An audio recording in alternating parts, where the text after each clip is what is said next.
Let me ask you this: who is a guy that you think is the best in addition? And we'll leave it open to guys that the Indians acquired late, guys that are coming back from injury. Best addition to that lineup. You know, when you look at Lindor, Ramirez, Santana, that's 2, 3, 4. You expect them to do well. Who needs to do well other than those three for the Indians to be successful offensively? I think the obvious answer there is Cesar Hernandez at the top of the order. Cesar Hernandez gave Terry Francona the confidence to be able to put him up there and drop Francisco Lindor to the third spot, where Frankie's going to be able to really, improve his RBI totals and drive in more runs, have more opportunities there.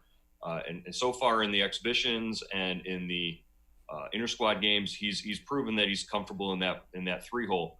If Cesar Hernandez can get on base the way that he could get on base, prior to the 2019 season, I think it's really going to change things and really open things up for the offense for the Indians.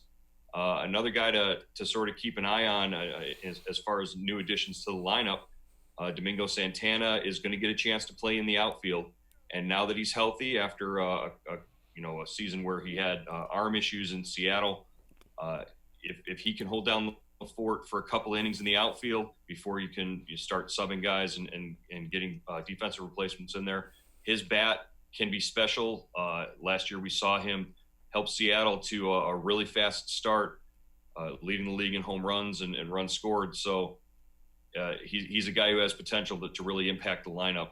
And don't forget about Oscar Mercado dropping down in the order in a new spot. He spent most of the season batting in the two-hole last year. He's going to have to make adjustments, hitting sort of closer to Roberto Perez in the order down the line for Terry Francona.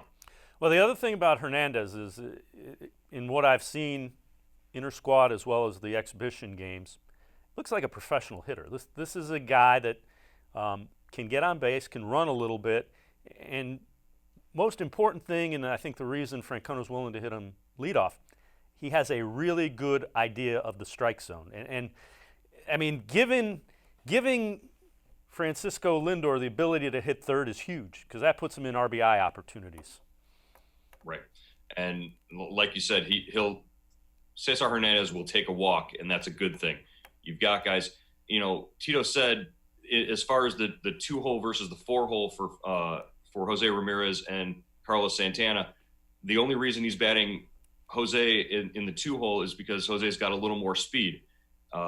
Carlos Santana would have been a great guy to put in the two-hole as well. As long as you've got a guy like Hernandez and a guy like Santana or Ramirez on base ahead of Lindor, your offense is going to seem totally different this year. I looked up some numbers for you, Dave, which is hard for me to do, so you feel special. But I don't know. I think I'm probably not the only person in Cleveland who remains intrigued by Bradley Zimmer, right? You just wonder. A lost season last year, but it's also very hard. He's a year older than Francisco Lindor. He's a full year older than Lindor. Lindor in his major league career has 3,244 plate appearances. Bradley Zimmer has 460. So it's like you're thinking like, man, I still like Bradley Zimmer's potential. He's 27. This is like when guys are hitting their prime. So there's a part of me that would like to think, boy, oh boy, what if he really pulls it together, offers defense, maybe he could be a little bit of a table setter at the bottom of the lineup to help get things to the top of the lineup. But even when he's played, he doesn't get on base that much. So, I'm sort of like, okay, if he's back, let's see what he can do. But man, the clock is ticking on that guy. So I'm intrigued by him, but I also, in looking things up, realized maybe I shouldn't be putting too many eggs in that basket.